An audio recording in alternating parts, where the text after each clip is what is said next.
Welcome to a little bit of London that is forever Jaipur. Dear friends and lovers of literature, here we are again with JLF at the British Library 2021. It's a particular pleasure for me to come back to the British Library, which has been my office in London for many years, and where my books have all been written and researched, and it's very nice to see this end of my life sort of double back on it. Our amazing writers, today more than any time, because of the way the digital age has taken over, we need you to be able to make sense of the past, divine the future, and perhaps set in context what we're going through at this very point of time.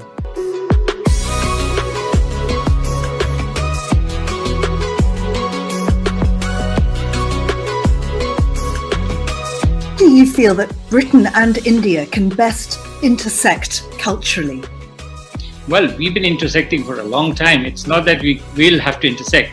If you look at our cultural and historical relations, we go back a long way. That may be nations or cultures or religions or sexualities, class, culture, gender, race, all those things, that distance is somehow reduced or bridged because we're connecting at a very basic human level. I believe in the ability to convey meaning by the written word is our superpower.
Work Arts and the Aga Khan Foundation, we welcome you to the 2021 edition of JLF London at the Aga Khan Centre. Session today is Cwen, a matriarchal paradise, Alice Albinia in conversation with Alexandra Pringle. The session is presented in partnership with tourism partner Rajasthan Tourism. In a riveting tribute to feminine might and its powerful connection with Mother Earth, Alice Albinia's latest work, Cwen, presents us with a matriarchal Eve's paradise, offering a universe where women run all institutions and businesses. As the matriarch of this island mysteriously disappears, the narrative unfolds a telling portrait of a world at the cusp of revolutionary change. In conversation with former editor-in-chief of Bloomsbury, Alexandra Pringle, Albinia dives into a tale of female power, potential and reclamation. Alice Albinia is the prize-winning author of 2 books, Empires of the Indus and Leela's book, a novel. She has spent the past 7 years travelling around the edges of Britain, discovering female-centred epic stories which have inspired her novels.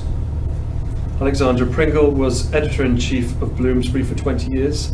Her authors included Margaret Atwood, Susanna Clarke, Elizabeth Gilbert, Khalid Hosseini, Jhumpa Lahiri and Kamala Shamsi, amongst others. She is a patron of Index on Censorship and a trustee of Reprieve. We would love to know your views on the session. Please feel free to ask questions to our speakers at the end. You can access these sessions at london.jlflitfest.org. All the sessions will be available to view on JLF's Facebook page, JLF Litfest, and YouTube channel, Jaipur Litfest JLF. Ladies and gentlemen, Cwen, a matriarchal paradise, Alice Albinia in conversation with Alexandra Pringle. Thank you very much for that lovely introduction, and it's so good to be here. I'm, as you heard, a publisher. I still am working, but for at least another year, and a great fan of JLF, so it's wonderful to be here. But I think that I've been on a great journey with Alice in the last couple of weeks, reading her novel Cwen, and in a sense getting to know her, and I think that's what I hope we'll do this afternoon here. I thought I'd just talk a little bit first. We could talk a little bit first about your background that led you to here, to Cwen. So for those that don't know it, Alice read English literature at Cambridge and South Asian history at SOAS, and her writing life began as a travel writer. And her first book was called Empires of the Indus, which was published in 2009. And in this book and in her life, she travelled the length of the Indus, from Tibet to Pakistan, but she also travelled right back in time into the history of those lands. And so what Alice does, in actually everything that she does, is that she blends travel and history. Whatever she does, she's looking backwards, always backwards. And in this book, she showed herself to be a traveller of the greatest boldness and curiosity. And these are characteristics that I think imbue all her work. So she was all set to be a new star of travel writing, dazzling and intrepid, and then she confounded us all by writing a novel. And that was Leela's book, published in 2011, and set in Delhi. It's a novel that reveals her deep knowledge of history and of the Indian epic. And it also revealed her to be a novelist of immense energy, flair, and importantly, I think, humour. So there she was, steeped in South Asia, and that's what we thought she was. And then she's confounded us again by writing this absolutely extraordinary novel, which comes out of, as you've heard, 7 years travelling around the edges of Britain and going deep into the history, not just the history, but the mythological history of these islands. The novel comes garlanded with praise from incredibly erudite and distinguished novelists, and also from the amazingly glamorous Lily Cole. But I love this quote from, of course, the great novelist of the speculative fiction, Margaret Atwood, the great Margaret Atwood, who I've worked with for years. And she says, "A wild ride. She sees Graves' white goddess and raises 50 with female magic and transformations," which I think is a wonderful summation of this novel. So we're going to talk in depth about Cwen, but first I'd like to ask a few questions about your life before. So what brought you, so you went to Cambridge to read English literature, which of course a lot of people do, and then you went into history, you went to SOAS. So what took you there? In between was Delhi. I was revising for my finals, and you could get a 20p hot chocolate in the classics faculty. So I went to get my 20p hot chocolate, and then there was a sign up advertising a Commonwealth scholarship, and of course I applied for it. I was interviewed for it somewhere in Bloomsbury, really nice panel of people.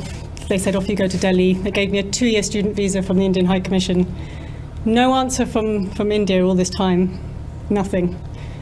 I went anyway to Delhi and took a rickshaw along the outer ring road to the Indian Centre for Cultural Relations, and the man who'd been in charge of my case had been posted out of station, and there was a new man, and he was really stressed, and he said, "Please go home." He said, "You've broken all our rules, just go home." And of course I couldn't go home because I'd bought a ticket to Delhi. So instead I got a job working for an environmental magazine, and they paid me in cash. I carried all my salary around in my bag all month. And then I got another job at a literary magazine, which was brilliant, for a year. And then this amazing editor, Kai, hired me he was starting a travel magazine with Outlook. And I had this incredible job as a kind of writer at large and working in their very smoky office. I did so much passive smoking and actual smoking when I lived in Delhi. And then I had the idea, I was living in a Basati flat, so I was living in the kind of illegal top flat construction of many of these buildings in Delhi, with its piped hot water in the summer and it's absolutely freezing water in the winter. And something about the weather and the sweat and anyway, I began thinking I suddenly came across a reference to the Indus. and I was literally sweating at the time. And the thought of this cool mountain river was so amazing. And I thought, where the hell is this river? Why haven't I been to it? It's called the Indus, for God's sake. And of course, it's mostly in Pakistan. There's quite a fair stretch of it in Ladakh in northern India. But the majority of this river, which was the motherland of Sanskrit civilization, was in Pakistan. And we contemplated doing a Pakistan issue at Outlet Traveller, but of course it was impossible. And everyone was talking about Pakistan, and no one was going there, because why would anybody want to go to Pakistan? I really wanted to go to Pakistan, and so I decided to go back and do a MA in South Asian history at SOAS, and I totally tailored it to be about empires of the Indus, and then a bit about Leela's book, the section on Ganesh and writing and the Mahabharata, and the transition from oral culture to written culture, which actually comes into the Britannias, the book I'm finishing at the moment. And I went back to SOAS and I did my MA, and then the minute I'd done it, I got on a flight to Karachi. And of course, at the time, everyone was saying, what are you doing? You're crazy going to Pakistan, blah, blah, blah, blah, blah. And you do feel scared. I mean, I felt scared. It's amazing how strong that kind of the rhetoric is and how much it affects you. And I felt scared until the moment when I arrived at about 5 a.m. at Karachi airport, and it was Ramazan. And I came out of the airport and I looked for a taxi, and there was a really nice looking man with a really long beard, and he said, I said I need to go to Seaview. Somebody I worked with in Biblio, the literary magazine, somebody on the board had married a Pakistani woman whose childhood friend was working as a lawyer. He said, don't come to Pakistan, but anyway, he put me in touch with his friend who was a journalist, and the journalist had a friend whose mum and dad lived in Seaview. He was a retired major in the Pakistan Army, so it's kind of perfect. Seaview was right on the Arabian Sea, and I took this taxi. I will never forget this taxi ride with this really nice taxi driver. All my fears fell away. They just soaked out of me and into the ground, and I was just free as a bird in Pakistan for the next 3 or 4 years. And it was a brilliant decision not to be scared, just to trust. You can tell somebody's going to do something crazy to you. And mostly let me tell you, nothing was as scary as the weather in Tibet. Right at the end of the book, I discovered what true fear is, and that is walking through the mountains in the snow, not really knowing where you're going, with a completely drunken man as your guide. That was really scary. But luckily I found Sonam Tering, this amazing Tibetan nomad, and he took me all the way to the source of the Indus. And then laughed when I wanted to go to the other 4 sources. The strange thing is that many years ago, when I was still at Virago Press, which was my first job in book publishing, I commissioned the poet Kathleen Janey to write a travel book about Pakistan. Yes, among Muslims. Muslims, yes, yeah, exactly. It's brilliant. I love her work. So. And that was a punt, and I was astonished by her, like you, just setting off absolutely fearless. That's the way to do it. I mean, fearless more or less. And foolish, or fearless and wise, I don't know. But, foolish and fearless and wise. I like that I feel there's a connection between the two of you. Yeah, I'd love to meet her. She's I love her work. That links you, I felt very much so. So there we are. So that's what brought you to then back to Britain. Back to Britain.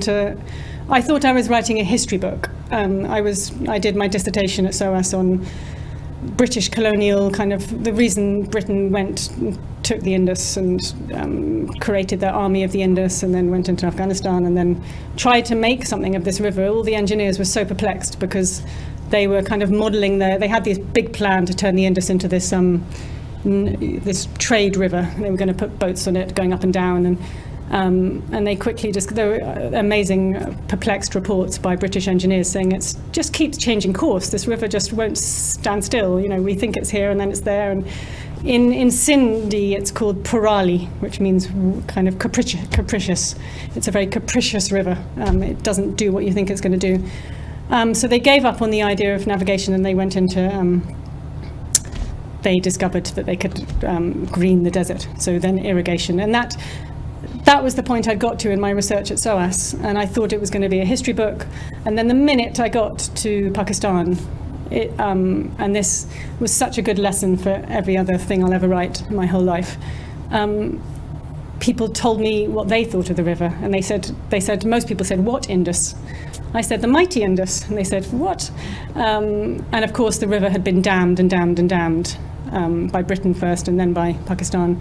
and there isn't really much river left in the lower stretches. And there was an incredible, one of the most poignant chapters of Empires of the Indus is being taken into the delta by people who were part of the great ecosystem of the delta once, and remembered the towns and how it used to be.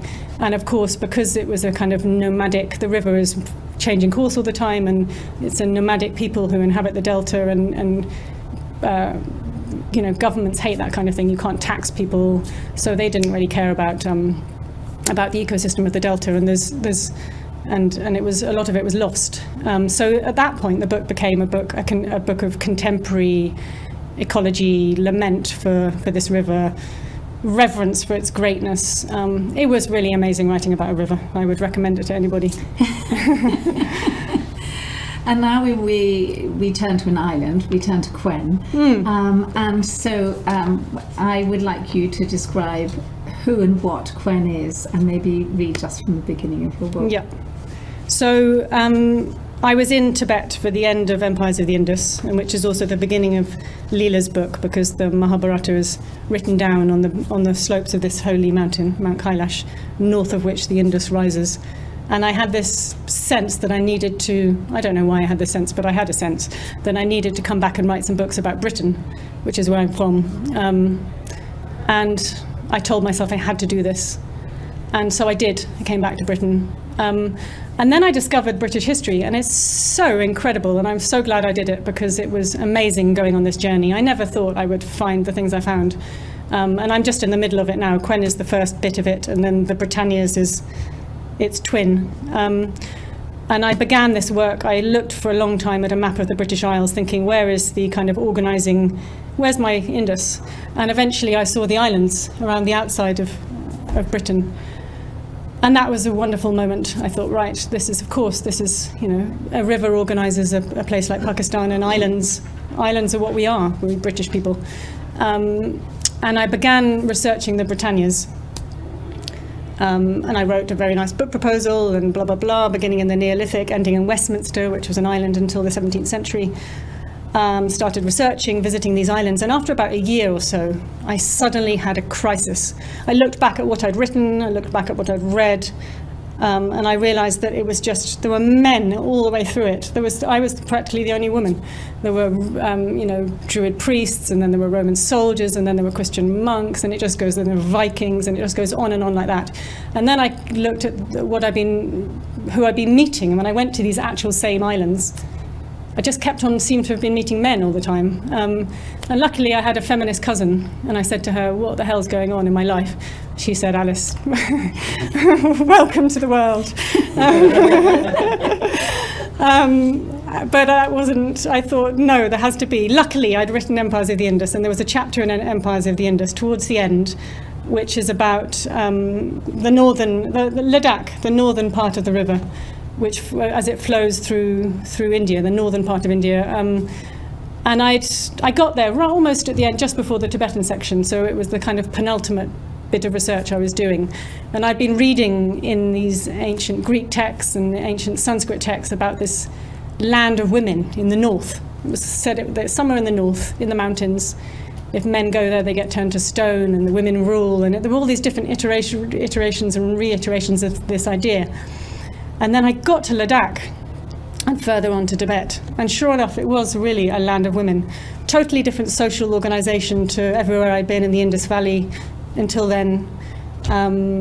Polyandry seemed to be really key. So one woman with different husbands, often fraternal polyandry. Take it or leave it, but it meant that these women were speaking out in a way that I hadn't really encountered before. You would go to a village and you would ask. It wasn't like going to Orkney or Shetland or the Isle of Man. And I've come back with notebooks full of interviews with men. In Ladakh, it was women who were answering, and in Tibet, it was the same. And it really opened my eyes. But it meant that I knew that these stories must be here in Britain. We can't be, that backward. And sure enough, there they were. So the Neolithic was one thing. I lived in Orkney for a year and a bit, and there are these chambered cairns and this amazing Neolithic architecture. And I was taken by Kristen Linklater, who was voice coach and worked with actors and was a great feminist. She showed me the Sheelin Gig sculpture up in Kirkwall Cathedral, which is a woman with her legs apart giving birth or having sex or something. Anyway, there it was. She took me and showed that to me. And then we went to Maeshowe, which is a Neolithic chambered cairn, and we sang there early in the morning, and she said to me, "It's a womb, isn't it?" And I said, "Is it? I haven't read that in any academic literature." And of course it was that's one of the theories that she and I kind of created between us. And there after that were many stories from Strabo onwards of islands around Britain ruled by women, independent domains of women. And it begins with the Neolithic, and then there's the kind of, they're talking about it in ancient Greek texts and in Roman texts. Of course, Britain is kind of othered as this barbarian place where women rule. And these stories were totally amazing, but of course you could see it as, just a kind of exactly that, an othering of a barbarian northern place. And I was sitting in the British Library feeling a bit depressed by my own writing and my own research, and what was I doing with just producing these male stories. And I picked up a book by Kenneth Jackson, who was a professor of Celtic languages at Harvard and at Cambridge. And I flicked through the book, and there was a section on islands, and there it was, The Islands of Women, an amazing story from the 7th century AD about a man who is led off in a boat by a woman to the Islands of Women, to this paradise in the Western Ocean. And that was, after that I knew it was going to be there all the way through, and sure enough it is. It's there in Arthurian romance. If you imagine something like the Morte d'Arthur, King Arthur and his court, patriarchal court, at the centre of Britain, and his entire rule is supported by these island women who come in, they're healers, they're kind of magical people. They give him his sword, which is the source of his prowess. They take him off for healing at the end of his life. And these threads are there all the way through British history, and together they make this incredible tapestry. But I wanted an up-to-date version, and so that's what I wrote. That's what Cwen is. And Cwen herself was inspired by my chapter on Lindisfarne, which of course is about St Cuthbert. And you go to Lindisfarne, and there's the whole thing about St Cuthbert, and then you go to Durham, and the Normans built a whole cathedral for him, and women weren't allowed to go to his shrine, and there was, until the Reformation, there was more or less the whole organisation of the year was all about St Cuthbert. And I'd visited these island shrines of female saints, very remote. There was one in Anglesey, who she is the patron saint of lovers, and then there's a woman up in Papawestray in Orkney who often these stories are women who spurned the local power broker, the local king, who wanted to sleep with her or have her as his wife, and these women refused the advances of this powerful man, and therefore were kind of outcast in some way, but had great until while pilgrimage was part of British life, there was a lot of devotion and pilgrimage for these island saints, but nothing like the kind of the money and the political power that's poured into the cult of St Cuthbert. And so I had this realization that somebody like Cwen could have existed on an island, a healer, and also this thing about life and versus death. Some people have amazing lives, and then after death, in death, they're forgotten. And I thought back to what I remember of my own mothers and grandmothers, and I really can't go I don't know who can go further back than 3 grandmothers here, but I can probably just about go to 3 grandmothers and no further back. And I'd been, of course, in Orkney with the Neolithic. They were curating reverence for their ancestors with these shrines, and so I thought a lot about my own female ancestry and how much of it I knew, and then also what happens in death for somebody like St Cuthbert. He's an amazing person in his life, but in death, a whole new thing took over. He became this giant figure in death, and he had at least 2 biographies written about him, one by the Venerable Bede and Athelstan, and all kinds of other kings come and lay these beautiful jewels and embroidered cloths and the feet of his shrine, and he has a whole team of, rather like a kind of shrine in Pakistan, this kind of group of people, motley group of people who support his cult. and this is backed up by state power, and where was the state power for these female saints on the island? So this is one of the threads of my Cwen figure, the things that get forgotten about women, and how easy it is to forget these stories or overlook them or just not tell them.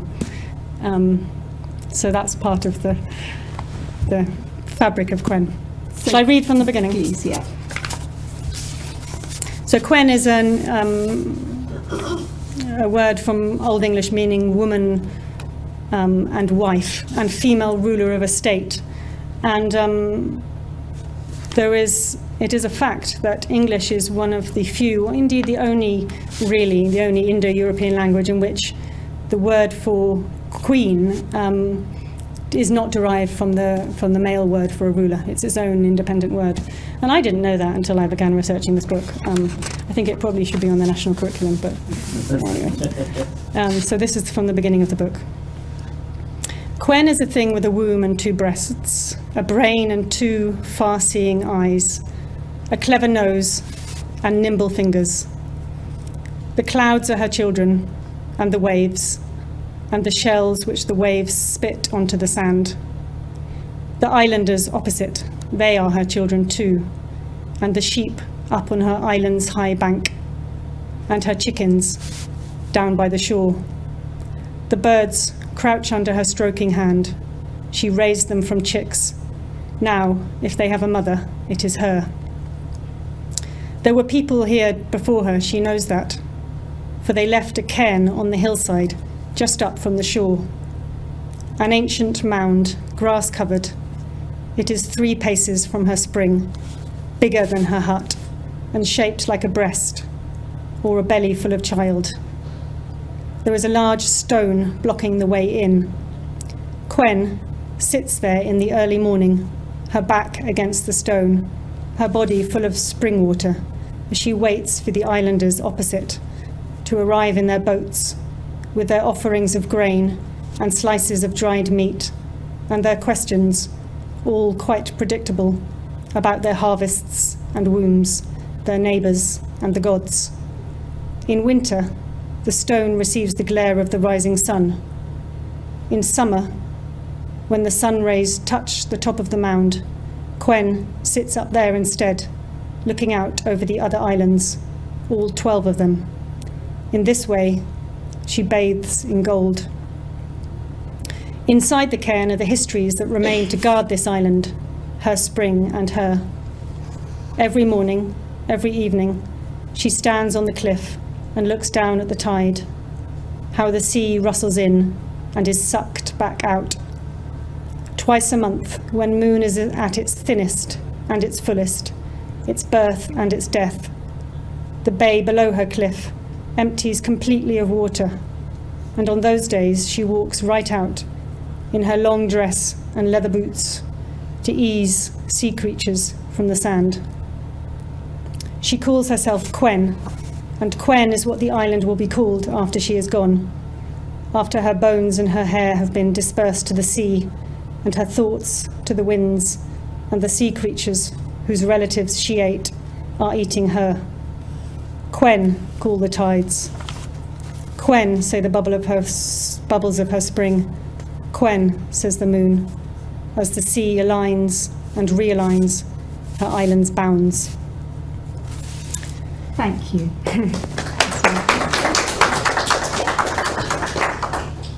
So one of the, there are lots of lovely reviews on Goodreads, and one of them says that Cwen is truly radical in form and content, which it is. And I thought we'd just have a word about form and then move on to the content. So you use a really unusual structure in this novel. You have a court hearing, a sort of public inquiry, which is played out in the present, and various characters coming to talk at this court hearing. And you also go back into the past, and so you get the whole narrative. So how did you construct this? What inspired you to make this form? I suppose I wondered whether this had ever happened before, this kind of inquiry into patriarchy. There were lots of inquiries going on at the time that I was writing this book. And there's something amazing about if you read something like the Leveson Inquiry, and you get, you read, it's like a play. I was really struck when I was teaching creative writing. I always told students to go out and listen to people, how they speak, because people speak so poetically on the bus to each other. I mean, people really do speak poetry, and it's there in Leveson. Personalities come across so strongly. You get all these different inquiries, but the one with Hugh Grant speaking, and then the Millie Dowler's parents speaking, and you can feel, without even seeing them, you can feel who they are, how they express themselves through their words and through their voices. And so that was one part of it.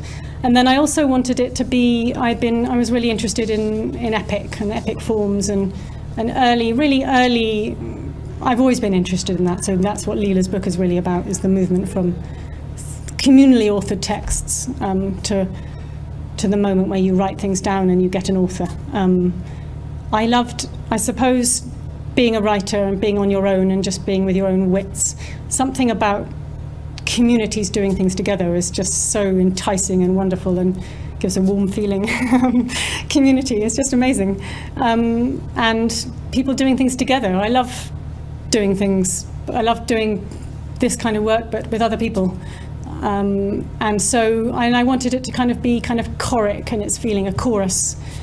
The Aeschylus play, The Suppliants, was an inspiration. It's about women being evicted from their homeland and making their own way in the world together.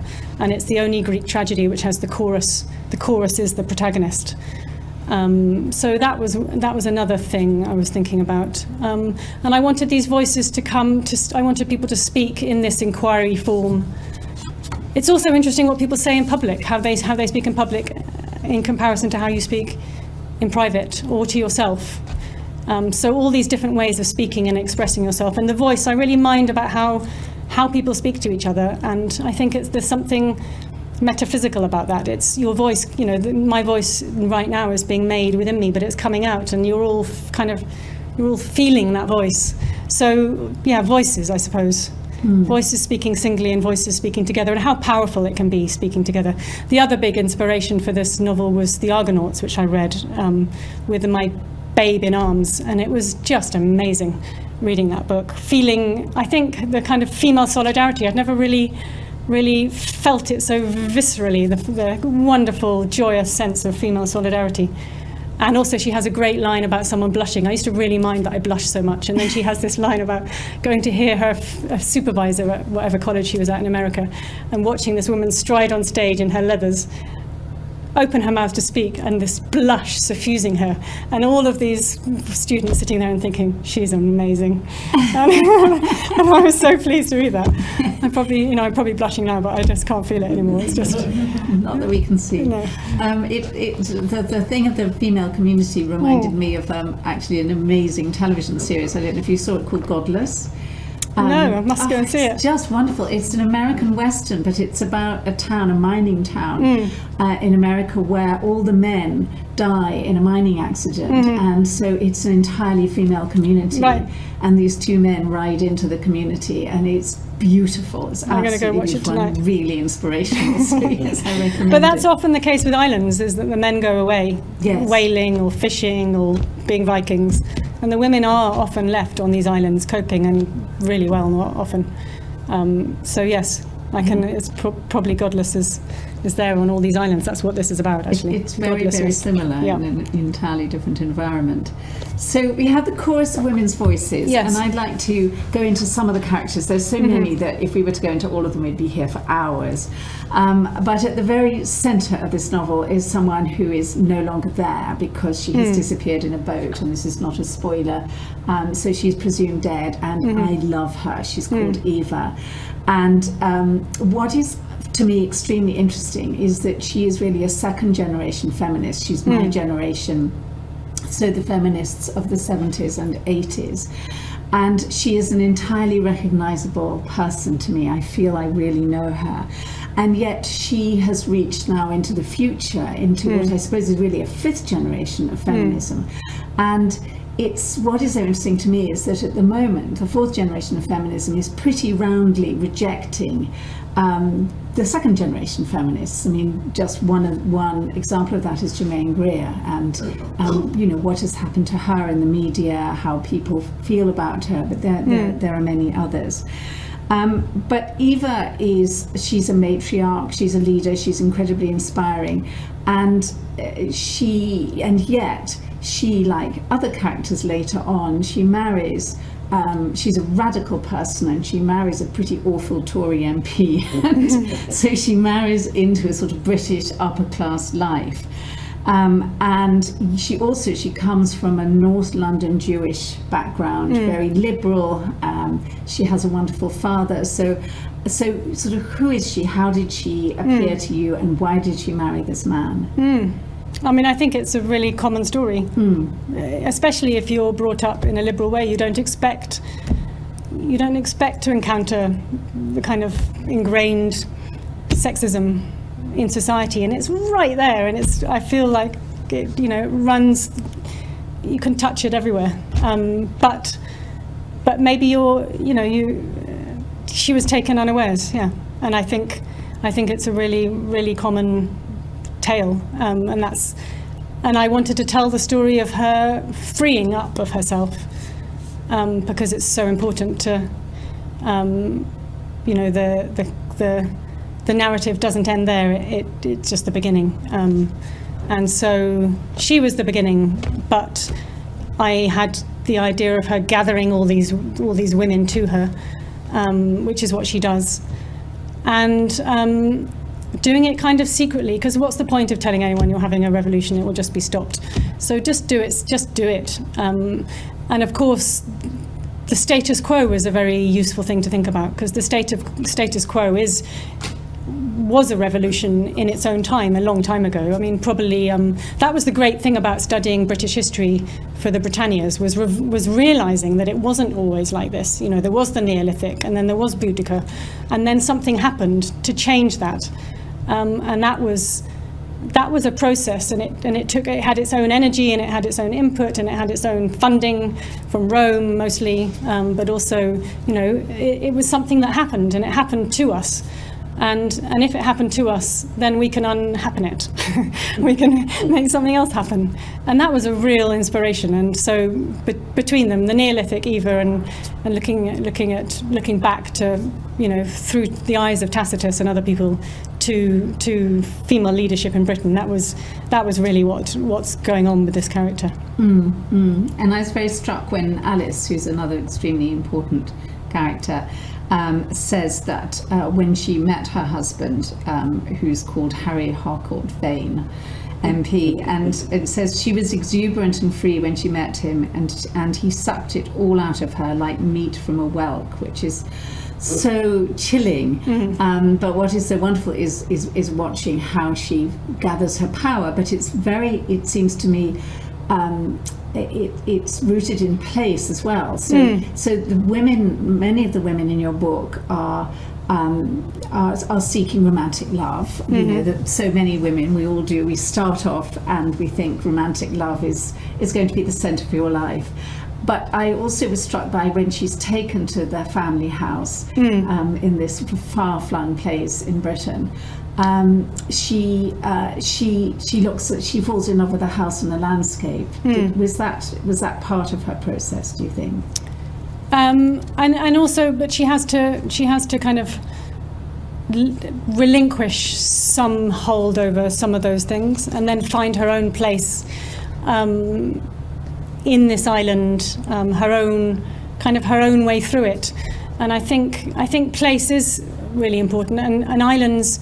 These islands around Britain, they always have an incredible house, or an incredible beach, or an incredible vista, or a walk, something that people go to these islands and they make their own kind of journey through it. And I felt that for Eva, she had been presented with this is your journey through this island. This is where you will go. This is where we always go for picnics on the beach. This is the walk we always do on Sundays. And for her, she had to ignore all that, leave it behind her, and find her own pathway through. Definitely being in Orkney, I lived on the island of Hoy, which means high in Old Norse, and it's the island which channels the sunlight into Maeshowe on the mainland, into this Neolithic cairn at winter solstice.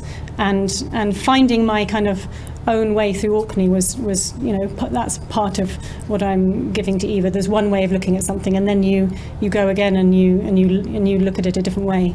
There was an amazing house on Hoy called Melsetter House, which was a kind of arts and crafts house, and it was completely closed up when I was there, but I drove past it a lot on the way to the shop and to the choir, and probably that's one of the inspirations for Eva's house also. The things that happen to these houses, and the kind of the stories that could be and that aren't, and it does depend who's there and who's ruling it and who's in charge, and it really matters. It really matters what we do. I think that's the other thing. It really, really matters what we do, and I feel that a lot about kind of the political organisation and how in these small island communities, how we behave to each other, and who's going to be the one doing something really dynamic, and how everybody else reacts, and how you take people with you. It's often about how you take people with you, or how you just take people with you without them knowing, actually. It's brilliant to do that. And how important is it to you? I was very interested that she's Jewish. Is that to do with her being an outsider? What is that in it? Yeah, and also the way Jewish culture and people were treated in Britain. I mean, it's shocking when you just read the facts of when they were here, when they weren't here, what they were allowed to do, what they weren't allowed to do, what they did, how these stories survive also. I think, and that's right at the heart of British mainstream life. So the island stories I'm telling are about things that have been pushed to the margins and survive, and equally interesting and wonderful are the stories that the stories that survive right in the centre, like here in this city, for example. But yes, that was. I think I was very interested in, I've always been really interested in religion and how people organise themselves religiously, and how these, in the Indus you had a river, and it was worshipped by Hindus who had a river god, and the same river god was worshipped by Muslims as a saint. And it was so wonderful to realise that. Once I'd realised that, then you realise that anyone can do anything anywhere. And Christianity in these islands, so powerful and so patriarchal, and so the stories which are outside that, either these Christian saints who actually maybe were pretending to be men sometimes and were actually women. That's one theory, is that or these stories of women who do have these kind of this saintly aspect on islands, but are not given as much patronage as somebody like Cuthbert, or non-Christian stories. So yes, Jewish stories, other stories from which are not part of the dominant religious culture of these islands. And so, picking up on the patriarchy, yes, she has 3 sons, isn't it? Yes. And they're all pretty awful, aren't they?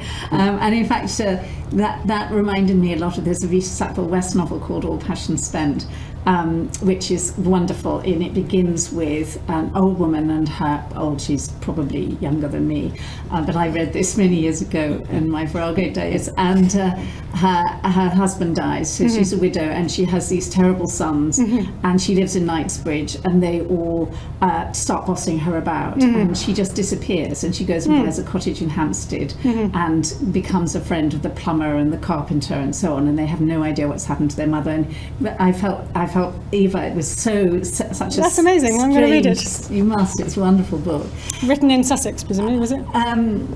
Yes, who knows? I suppose so. Yes, I don't know. So there she is with these awful sons, and yet she manages to completely circumvent them. Yes. She dumps them, doesn't she? But she has to take a deep breath before she does that. She knows that it's the right thing to do, but even so, you have to I wanted to kind of linger on that moment of having to take a deep breath before doing something different, because that shows how powerful the force to stop you taking a deep breath and doing something different is, even though it's so obvious that that's what she should do because it's the right thing to do. Nevertheless, it's so strong in us not to behave in that way. And I think that's when you think about the force of will that it takes to do something unexpected or different or against convention. I wanted to honour that moment, but also it's difficult to do that. Yeah, extremely. Yeah. And she has a wonderful daughter-in-law called Camille, who is French, African, and also she's a doctor of venereal diseases, and so she is in a way like her daughter, isn't she? She's the one, and I think is and Camille is one of the people who sort of pulls on the narratives, and she plants one of the important people into this house. So did you want to sort of in a way redeem the sons through their wives, or did you want to see her as she's really like another image of Eva, isn't she? In that she's this very dramatic woman who falls in love. So romantic love undoes her. Yes, and then she. I think I wanted to see the connection between the two of them, despite the men around them. That this connection was there, and it was real and powerful, and I think they kind of help each other, don't they? Yeah. Eva sees something in her that she recognises and loves and is in admiration of, and the same with Camille the other way back. It was about that connection, but across generations and across culture and across time, but in spite of everything, I suppose. So can we move on to Alice? Yes. Oh God. So there is an absolutely crucial character who is called Alice, and she obviously she has your name. She does have my name. Yes. And she bears some resemblance. Some to resemblance, you, doesn't she? So tell us a bit about Alice. Well, I suppose because this book had grown so much out of the non-fiction I was writing, it really was a response to the non-fiction, and a kind of, it's twin, but it's also a response, and it's echo and it's mirror. And I wanted certain things to happen to a female character in the book, especially towards the end, and I won't reveal what they are, but something not very nice. And I decided that really that people judge women so much on what happens to them. And if that happened to one of the characters I'd invented, then everybody who read it would think, oh. Whereas the only person that I could do that to, where people would not have that knee-jerk reaction, was the authorial figure. So I'm really using myself to make a point. But also, I suppose I'm in my non-fiction. My next two books, I'm not going to be anywhere near them. It's going to be so amazing. One of them's going to be in the 19th. Well, they're both going to be kind of in the 19th century, and I'm definitely not in the 19th century, apart from in my female ancestry and my male ancestry, obviously. But I wanted to kind of be truthful, I suppose, and I am truthful a bit. And of course, I'm doing things to the Alice figure that don't happen to me. But I think I really learned something through Alice. I wrote this book was a bit of a form of therapy for me, and I got to the end of writing it, and this isn't in the book, but so you imagine me writing it, closing it, sending it off, boom, boom, boom, and then I reflected, and I thought, really, Alice is she's the one character in this book who she's the least emancipated character. She doesn't do what she needs to do. Why isn't she learning from the lessons? So that's another story. But I have this lovely bit that it says here, Alice thought disloyally that womanhood had been an encumbrance to her periodically, probably that was one of the reasons she couldn't call herself truly emancipated as a woman. There you go. It was in there. I knew it. Very touching moment. But I feel that runs through many of those women's lives, actually. There's always the push and the pull. There is always the push and the pull, and there always is, isn't there? Yes. Unless you're a very, very, very lucky woman, there is always the push and the pull. Absolutely. It was amazing going to India because I felt that the feminism in India that I encountered was so unapologetic, and that was really opened my eyes. And I think if there's any redemption for Alice, it's definitely India is in there somewhere in the future. So there are other characters I wanted to talk about, but we're running out of time, so I think I have to skip on to Zoe. I mean, they're all wonderful. There's an incredible Bosnian nun. Catholicism is a really interesting theme through the book, which I hoped we talk about, but I don't think we'll have time. But I think we have to finish by talking a bit about Zoe, who is the youngest of the characters, and she in a way is the future, isn't she? Yes, she's the future. So tell us a little bit about Zoe. Well, she's the future. Yes. Yeah. But she's working class, she's illegitimate. Yes, she's all those, She's cast out. Yes. And then she's brought back in. And I think I had an amazing grandmother, really amazing grandmother. And she was there a lot, that none of the characters in this book are my grandmother because she was too big to write about. But the love, it was a really important thing for me growing up, was the grandmother-granddaughter love. It's so amazing and so special. And Zoe is the granddaughter of Eva. Exactly. Yeah. And so I wanted to, if I did anything, was describe a little bit that amazing bond that it has, as I say in the book, it has none of the anxiety of mothers and daughters and mothers and sons. It's free of all of that, at least in my experience. And grandmothers can do things that mothers can't do with their grandchildren, and tell them things that mothers definitely can't tell, or probably should, but can't tell their daughters. So all that is there in the novel. And yes, and Zoe is given this. Well, they give each other this wonderful gift of each other's love, and yeah, she's the future. She's where the book ends. Yes. So I think we're pretty much out of time. So I think, are there any questions before we finish? We've got time for a couple of questions. I was just curious, I understand for the book you had to travel around, well not had to, but you travelled around the UK to all these coastal areas and islands. And I was just, obviously you didn't do it all in one go, I presume, but you did it in bits. I was just wondering about your sort of process around that. Were you staying in sort of hotels or B&Bs or camping? How did that influence the book? So it was a bit like Empires of the Indus. It was just different. I mean, it's ongoing. I'm going tomorrow, I'm going to Jersey. Right. And then at the end of October, I have to go to the Isle of Man. Does anyone know anyone in the Isle of Man?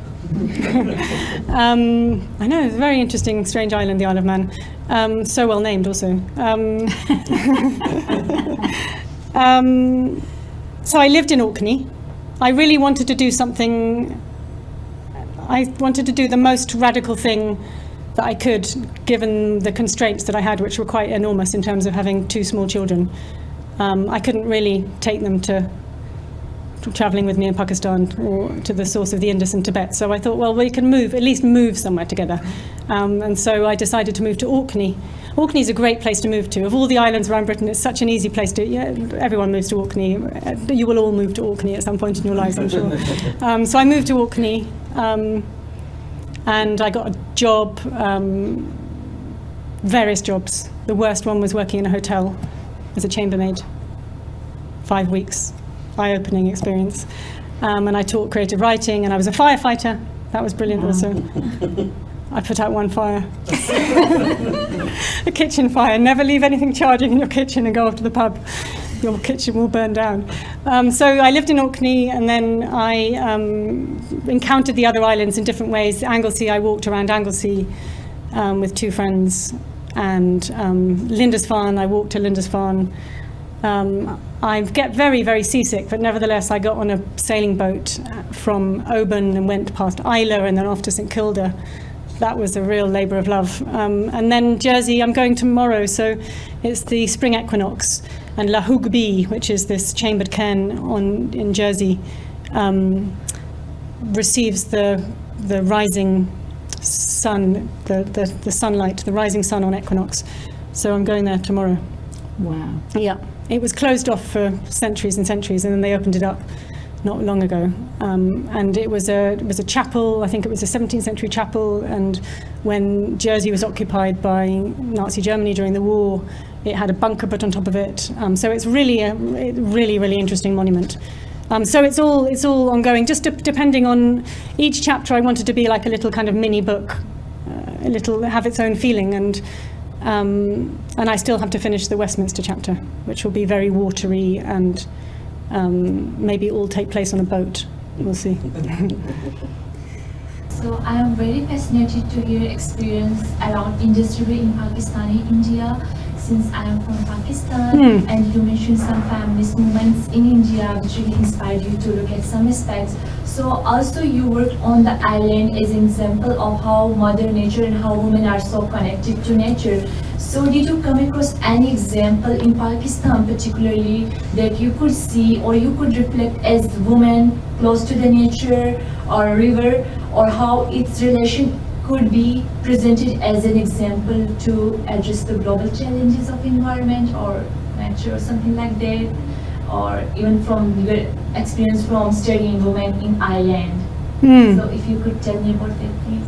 So you're from Pakistan? Yeah. Whereabouts? Northern areas. Yes, lots. I mean, it's all in my first book, Empires of the Indus. I think it was one of the things that I found when I went to Pakistan and to the Indus was how much ongoing reverence and love there was for this river. And where you're from in the northern areas, Hunza, yeah, amazing place. And you have these such an interesting and dramatic thing going on at the moment with climate change and the river and the glaciers melting, and you're the future actually, aren't you? For your place. I can send you. Yeah. There's lots in my first book which we can correspond. How about that? Thank you so much. Okay. I think.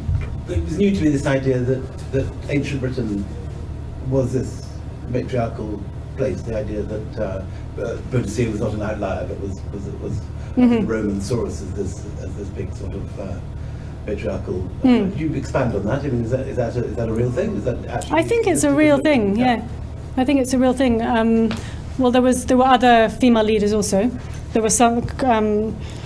Cartier Mandura who collaborated with Rome, and Boudica who stood up against Rome, but Celtic kind of religion and history is full of examples of worship of female goddesses, and I think a lot of you get worship of female goddesses in very patriarchal societies. You do, yeah.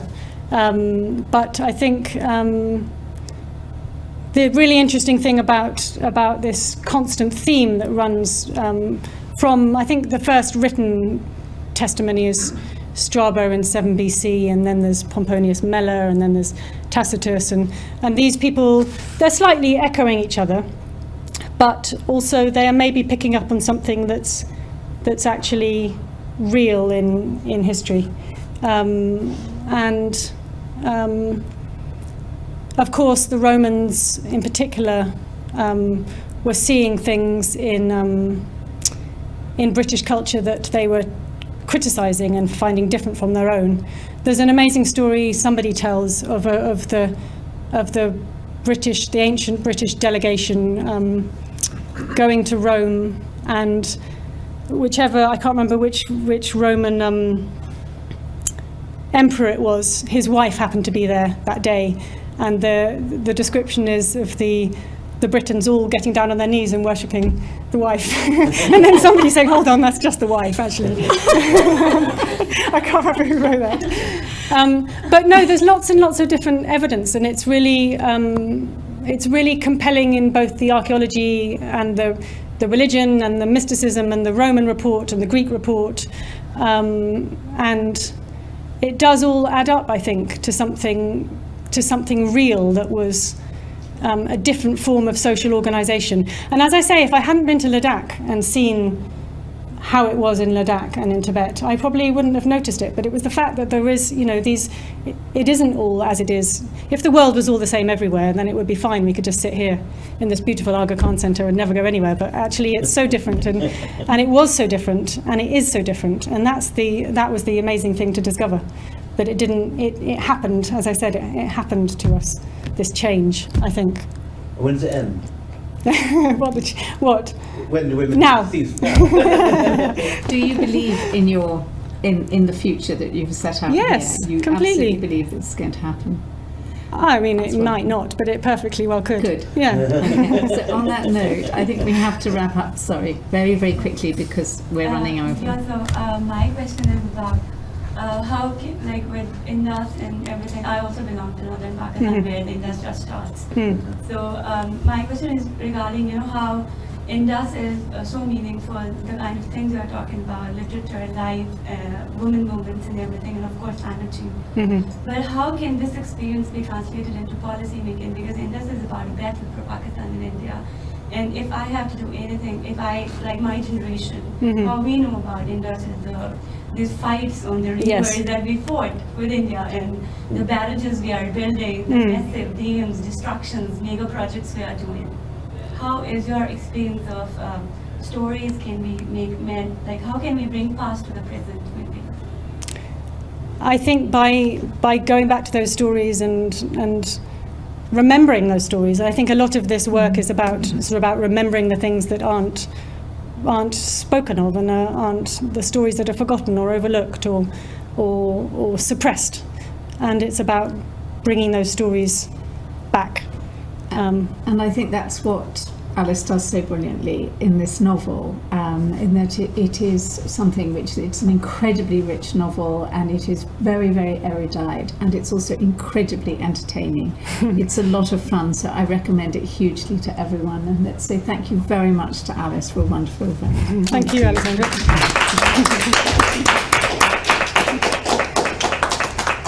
I'd just like to say thank you to Alice and Alexandra for transporting us with your words to a matriarchal paradise and back to reality, but not without hope and a radical turn. I'd also like to thank you all for all being here, and to Rajasthan Tourism for supporting the session.